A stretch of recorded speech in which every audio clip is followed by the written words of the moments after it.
The sun definitely just reappears in the month of February here, and it is absolutely glorious.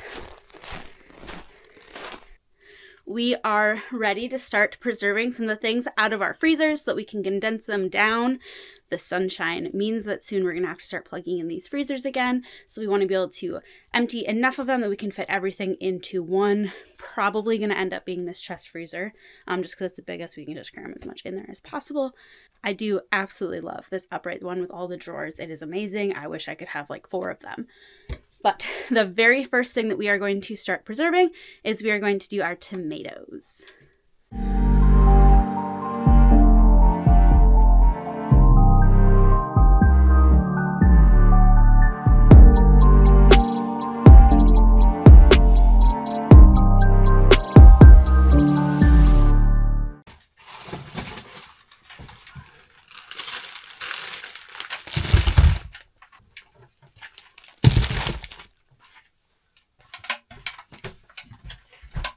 So the garden certainly wasn't the biggest priority for us last summer. We're definitely going to be putting a huge emphasis on it this coming summer. It would have been nice to get a lot more tomatoes out of the garden, but pretty much all we ended up with were these 2-gallon bags of tomatoes. We got some really nice red ones, and then these were all of the ones that were just green off the plant. I was hoping they would ripen a little bit more, but it just didn't happen, but that's okay. When I'm preserving sauce, what I typically do is I freeze them in gallon bags like this, and then each batch, I take 2 tomatoes and I make sauce out of the 2 bags. And it just kind of works out pretty well. I can get it all to fit in my pot, and it kind of just makes a really easy, just single batch of stuff. I'm really hoping that this coming summer we can get so many that we can just make a huge batch of it. But I knew it was going to be a small batch from last year, so really I just kept 2 bags, and then everything else we just tried to eat fresh. So we are going to bring these inside, we're going to let them thaw, and then we're going to cook them down and just make a very, very simple tomato sauce.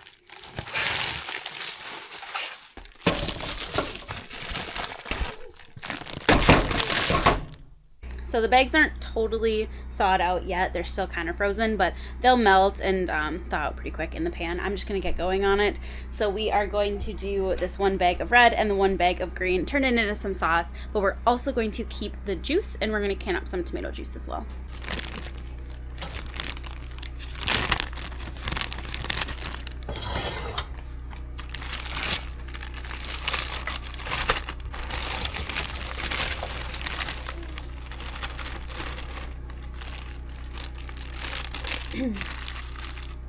So both of these bags will fit in this pan, but I think I just need to cook this first bag down just a little bit. So I'm going to cook this down, let it get fully melted, broken down, and then I'll dump the other pan into here. It'll be a little bit easier to stir it then too.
We finally got all of the tomatoes in this pot. As they're cooking down and thawing out, I am just taking a ladle and I'm getting as much of the juice out right now as I can.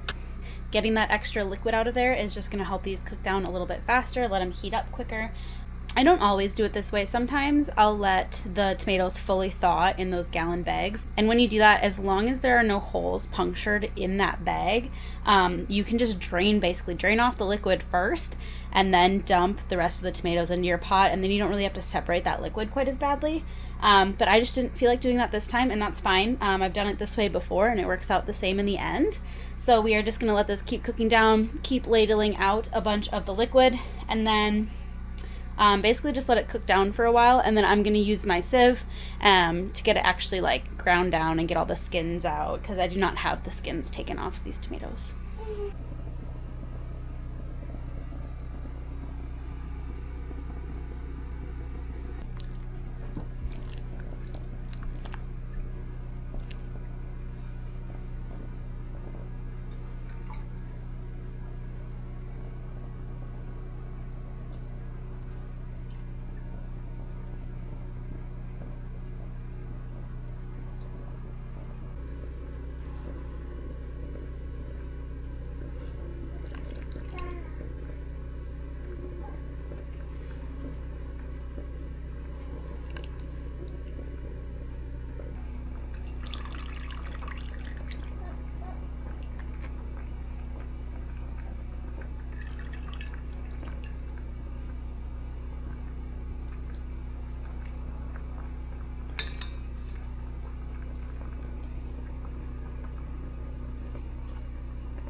So I took it off the heat for a little bit.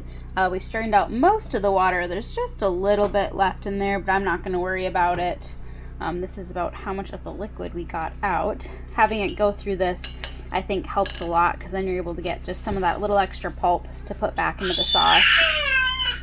But now I'm going to get this back on the heat, cook it down really well, and then I'll get out my other sieve that has a little bit bigger holes that I'm just worried about, mostly the skins and then any seeds that it can catch before we turn it into our actual sauce. But this needs to cook down just a little bit more, because really all we've done is heat it up enough just to get out most of that liquid. So choosing to leave a little bit of the liquid in this mixture, really what it's going to do is just make sure that I don't burn any of these tomatoes while I crank up the heat and cook them down more. So our tomatoes should be fully cooked and ready to go. But before I do anything more with that, I'm going to actually jar up this tomato juice. That way I can sieve this into this bowl and I don't have to dirty another one. So I've just washed some jars. This has cooled down enough that I don't think it's going to be much of an issue. And we're just going to fill them up. Got my citric acid.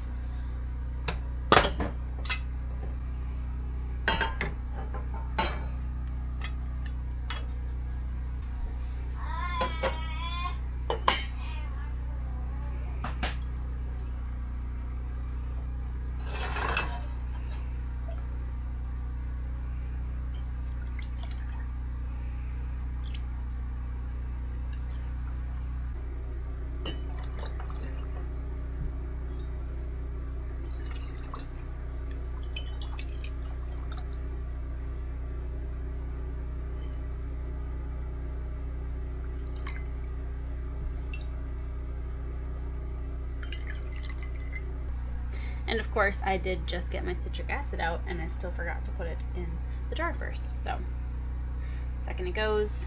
I like to just put it in first, because that way when I'm adding the liquid, it kind of mixes it up, although it'll do it anyway in the canning process. So not that big of a deal. I have about 1/2 inch of headspace, and then we just need to get a lid and a band on.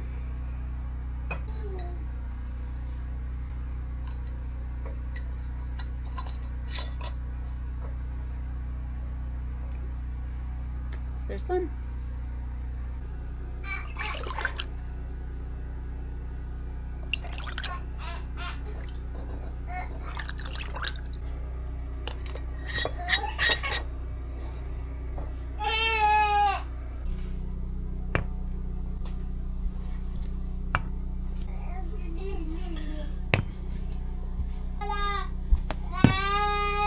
So we ended up getting 5 jars out of all of that. The last 2 were just a little bit shy, but I just added a touch of water so that we had 5 full jars. So those are just going to sit over there and wait until the rest of the tomatoes are done, and then I'm going to try to hopefully can all of them together at the same time. So I cooked these down until they were basically soft when I was poking them with the spatula, and they all look like they're pretty soft now. So I'm going to get out my other sieve, and we're gonna kind of mash them through that just to get out most of the skins. And now that this bowl is empty, I can drain it into this. And then once I get all that done, we'll pour it back into the pot, get it on the heat again, and I'm gonna add some spices, some seasonings, things like that. We'll cook it all down really good until it's at a good consistency, and then we'll get those in the jars and hopefully can all of it.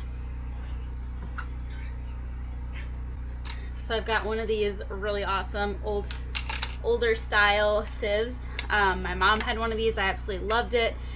Leaving the house and trying to get one for myself. I bought one brand new at the store. Hate it so much. So this one I actually got from my grandma, and I'm very excited. This is gonna be the first time I use it since I've gotten it. Maybe the second, but I'm very excited about that. We're gonna set it up. It might not work as well, being the fact that I'm not doing this on an actual table. I'm doing it on a stovetop, so there really isn't like a flat spot for the legs to sit, but we will see what we come up with to make that work better.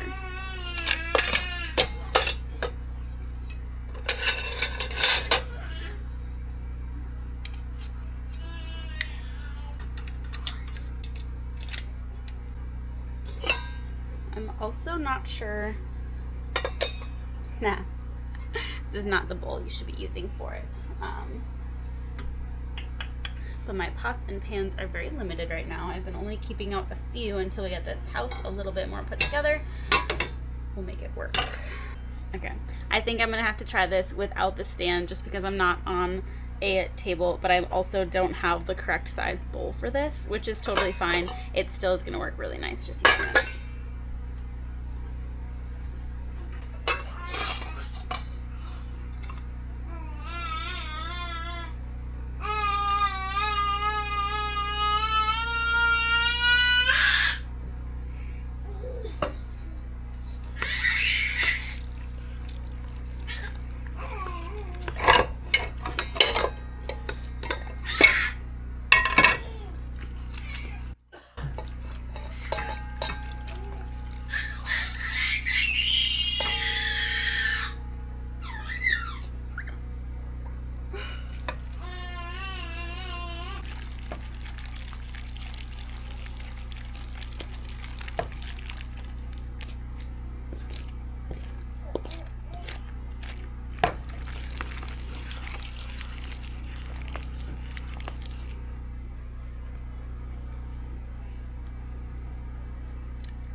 So we finally finished sieving all of the tomato sauce, and this is what we are left with. We have a pile of the skins and seeds, so that is going to go off to the compost. So I think we are going to actually end up leaving this in this speckled bowl. I like the consistency of it. It's still just a little bit on the runnier side, but when we add a little bit of the drier herbs and the spices and stuff, that should help thickening it up. So we are going to leave it be, add the stuff, and then we will get it also into our jars. So I keep this notebook that I kind of just take notes and stuff about when I do some of these recipes and whatnot, just so I can kind of keep track and see what I want to do different year from year. Every single time, Cody's messing with some generators outside. If you hear that, just ignore it. So the last few times that I've done the tomato sauce, I've kept it super plain, super basic, and just the natural flavor of the tomatoes is a little bit too sweet for us. So this time I think we both decided that we're gonna add a little bit more like pepper flakes, put a little bit more of the herbs and the flavorings in there just to kind of try to combat that sweetness. I'm also hoping that the fact that we did about 50-50 red versus green tomatoes might just help. Ideally, you don't want to use green tomatoes with this. It's just what we happen to have and we want to use them all up. So one of the things I also take notes is how many jars I'm getting out of these. So I've always done it with 2-gallon bags, batches, just every single time. That's all I do. I've been doing a lot smaller batches. I really hope this coming summer we'll get enough tomatoes that we could do one really large batch. I'm estimating we're gonna get about 4 pints out of this. Last time when I did it, I used an immersion blender and I blended up all of the skins because you are left with quite a bit. you know, that's a considerable amount of skins right there. So I think by not having those skins kind of blended in, it is going to take away about 1 jar. And the last time I did this with the skins in it, I got 5 jars. So I'm going to estimate 4 jars. But otherwise, we are going to kind of just start pouring a bunch of seasonings into this mixture and mix it all up. First thing is we're going to add some salt. And this is just your canning and pickling salt. I think I'm going to put,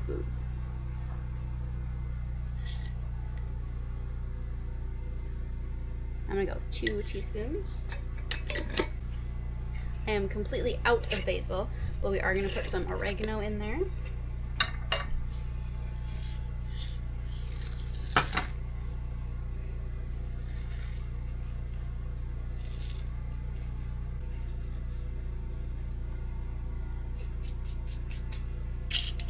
Since I don't have basil, we're going to throw some of this Italian seasoning in there. I'm not sure what all is in this, but there might be some basil, so I'm going to give that a dump. And then lastly, we're going to add some red pepper chili flakes.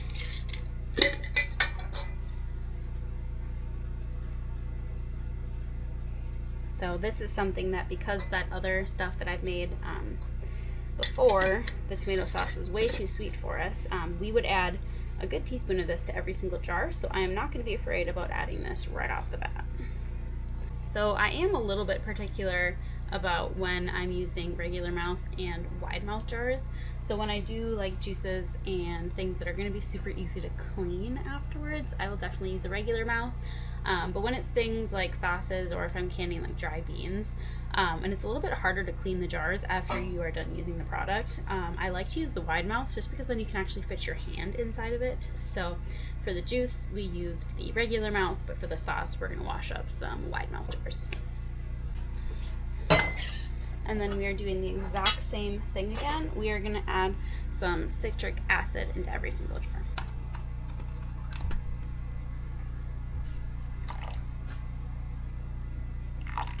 And for this one, I would definitely prefer my wider funnel. This one's pretty narrow, but I'm just not sure where it is right now. So we are going to power through that.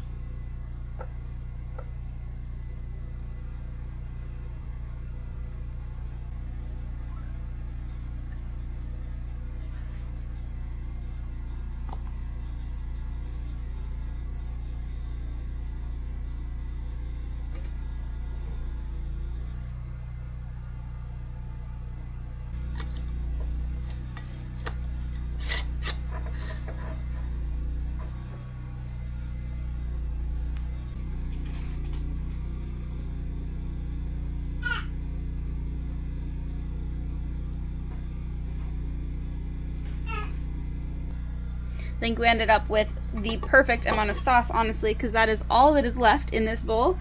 So it fit pretty nicely in those jars. So we did only end up with 3. So we have 3 jars of tomato sauce, and then we have 5 jars of tomato juice. That's only 8 jars, which I was kind of back and forth from the beginning about if I was going to be water bath canning these or pressure canning them. And I really was kind of leaving it up to how many jars I ended up with to see just what it would fit the best with in a canner. But in my water bath canner, I can fit exactly 8 of these. So that is 1 full load. So that is exactly what we're going to do. We are going to send them through the water bath.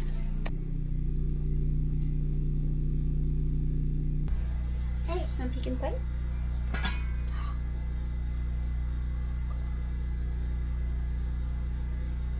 We gotta get that filled with some water.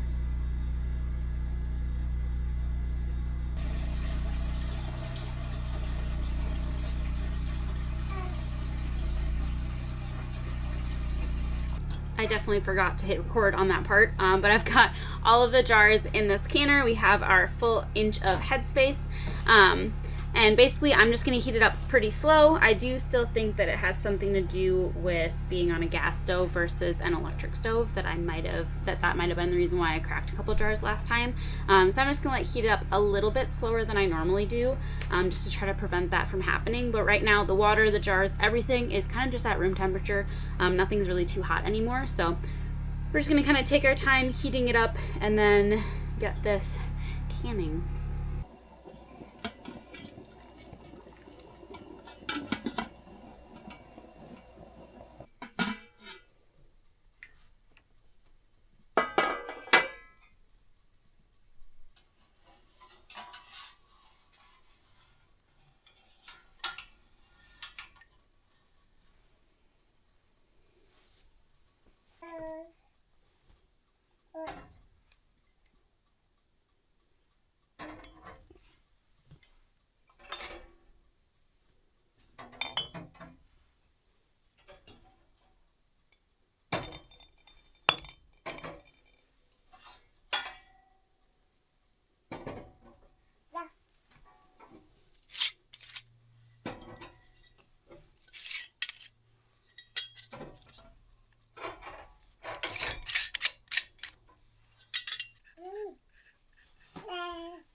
So after all of that, we ended up with 3 jars of tomato sauce and then 5 jars of tomato juice. So I'm going to make sure I write that on my notebook for next time, just so I can kind of have a ballpark and an average on everything. We did take all of that pulp, the seeds, and the skins out, which I do think resulted in less jars, but it does kind of make for a better, like a more pleasant sauce in the end. We don't always do that, but this time I just kind of felt like it. But overall, I think I am pretty happy with how they look. The sauces do kind of have that little bit of juice on the bottom, but when you shake them up, I think they look just fine. I don't think they're going to be too runny at all. But otherwise, I'm still keeping the recipe for this fairly simple. I have not experimented too much. So I am kind of curious for those who have made their own sauce before, what kind of things you absolutely love to put in your sauce. I did the red pepper chili flakes this time just because I have been thinking that it's been way too sweet in the past. So I was hoping that would kind of spice it up a little bit. But other than that, I did keep, I think I only put in like 2 different herbs and stuff in there. So I am kind of interested to see the next time what I want to experiment, kind of push that a little bit more. But for the most part, I think I'm pretty happy with this. So we are going to get it on the shelves.